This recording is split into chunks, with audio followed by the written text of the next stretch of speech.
Hello friends, myself Ritik Pal. I am BSc Nursing third year 5th semester student, government medical college Bahraich.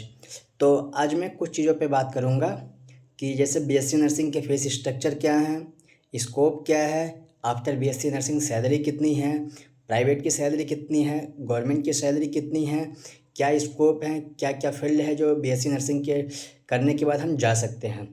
तो सबसे पहले हम बात करेंगे बीएससी नर्सिंग का फीस स्ट्रक्चर। तो फीस स्ट्रक्चर कैसा है कि प्राइवेट का फीस स्ट्रक्चर अलग है और गवर्नमेंट का भी अलग है।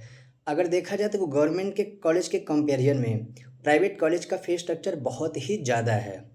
तो जैसा कि प्राइवेट कॉलेज का फीस स्ट्रक्चर है वो शुरुआत कहीं कहीं पे 1 लाख से है, 95,000 से भी है, 1,10,000 से भी है, 1,15,000 से भी है। डिपेंड करता है कि आपका कॉलेज कौन सा है। अगर कोई बड़ी यूनिवर्सिटी देख रहे हैं तो वहाँ पे फीस स्ट्रक्चर और भी ज़्यादा होगा प्राइवेट कॉलेज की। हाँ, अगर वहीं कहीं अगर छोटे शहर में देख रहे हैं नॉर्मल कॉलेज प्राइवेट कॉलेज ही, तो 1 लाख 1,10,000 भी हो जाएगा। ठीक। तो वहीं अगर देखा जाए गवर्नमेंट कॉलेज की फ़ीस स्ट्रक्चर, तो प्राइवेट के कंपेरिजन में गवर्नमेंट कॉलेज का जो फीस स्ट्रक्चर है वो बिल्कुल आधा है।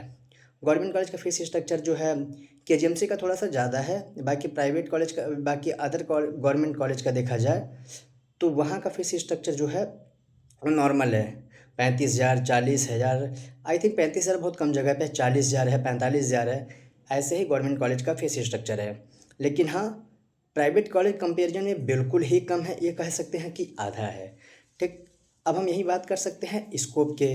तो बीएससी नर्सिंग के स्कोप क्या क्या हैं। तो आफ्टर बीएससी नर्सिंग करने के बाद अगर देखा जाए प्राइवेट जॉब में भी, तो हम प्राइवेट जॉब में जा सकते हैं, जैसे क्लिनिकल जॉब हो गए हॉस्पिटल वगैरह में। ठीक। तो प्राइवेट जॉब हम कर सकते हैं, हॉस्पिटल में कर सकते हैं। वहीं देखा जाए हम प्राइवेट कॉलेज जो नर्सिंग कॉलेज होते हैं, मेडिकल कॉलेज होते हैं, उसमें हम जो है ट्यूटर की जॉब कर सकते हैं, मतलब टीचर की जॉब कर सकते हैं। अगर आप बीएससी नर्सिंग करने के बाद एमएससी भी किए हैं तो आप असिस्टेंट प्रोफेसर, एसोसिएट प्रोफेसर के लिए भी एलिजिबल हैं।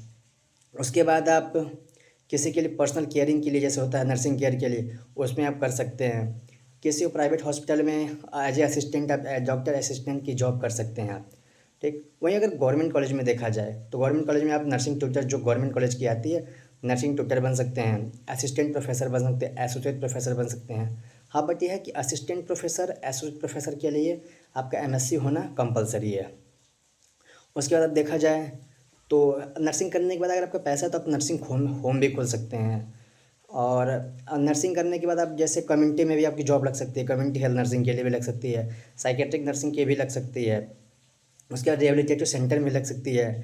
हाँ, अगर प्राइवेट फील्ड में देखा जाए तो आप एनजीओ में भी वर्क कर सकते हैं, ऑर्फनेज में वर्क कर सकते हैं, ओल्ड एज होम में भी आप वर्क कर सकते हैं। ठीक है। उसके बाद गवर्नमेंट में अगर देखा जाए तो स्टाफ नर्स हो गए हैं, नर्सिंग ऑफिसर हो गए हैं, ईएसआईसी की वैकेंसी भी आती है तो ईएसआईसी का दे सकते हैं। आप बीएससी नर्सिंग करने के बाद नॉर्थ का एग्ज़ाम भी दे सकते हैं जो कि सबसे अच्छा माना जाता है। ठीक। उसके बाद डीएसएसबी दे सकते हैं। तो आफ्टर बीएससी नर्सिंग ये आपके स्कोप हैं। और भी स्कोप हैं, जैसे रेलवे में जॉब आती है वहाँ भी दे सकते हैं। प्राइवेट में आप में भी देख सकते हैं, जैसे आप एयरपोर्ट वगैरह पे भी जॉब आती है, तो वहाँ पे भी आप बीएससी नर्सिंग करने के बाद वहाँ पे भी आप जॉब कर सकते हैं। हर जगह की सैलरी बिल्कुल वेरिएबल है। और प्राइवेट में जैसे अगर आप बड़े हॉस्पिटल पकड़ ले रहे हैं, जैसे बड़े हॉस्पिटल जैसे मेदांता हो गए, पारस हो गए, अपोलो हॉस्पिटल हो गए, सहारा हॉस्पिटल हो गए, इन सब में प्राइवेट में भी सैलरी जो है वो 18,000 20,000 से शुरुआत करके 60,000, मतलब 60,000 70,000 50,000 तक भी सैलरी है प्राइवेट में। और वही बात अगर गवर्नमेंट की करें तो अगर आप संविदा पे जो नर्सिंग ट्यूटर होते हैं उनकी सैलरी जो होती है 45,000 50,000 ऐसी होती है। हाँ, अगर आप प्राइवेट मेडिकल कॉलेज में पढ़ा रहे हैं तो वहाँ पे भी सैलरी 20,000 25,000 30,000 के लगभग है। हाँ, डिपेंड करता है आपके एजुकेशन लेवल पे, आपके स्किल्स पे, इस पे ज़्यादा डिपेंड करता है कि आपको सैलरी कितनी मिलती है। वहीं अगर आपका स्किल बहुत अच्छा है तो आपके प्राइवेट हॉस्पिटल में भी आपको सैलरी 40,000 50,000 के आसपास भी मिल जाएगी, जैसे मेदांता वगैरह में है। तो वहाँ पे बीएससी नर्सिंग कर रहे हैं, प्राइवेट ही कर रहे हैं, तो आपकी सैलरी जो है 40 के आसपास पहुँच जाएगी, अगर आपकी स्किल बहुत अच्छी होगी तो।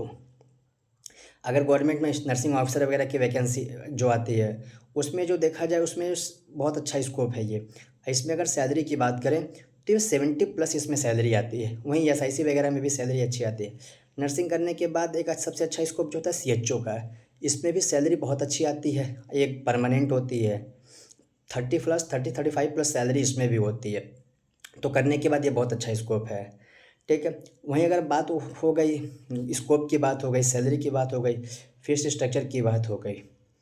वहीं अगर बात करें हम क्राइटेरिया की, तो जो स्टाफ नर्सिंग ऑफिसर होते हैं उनके लिए जो एलिजिबिलिटी क्राइटेरिया होती है वो बीएससी नर्सिंग होती है, और इसमें जो एज मांगता है 21 to 40 मांगता है।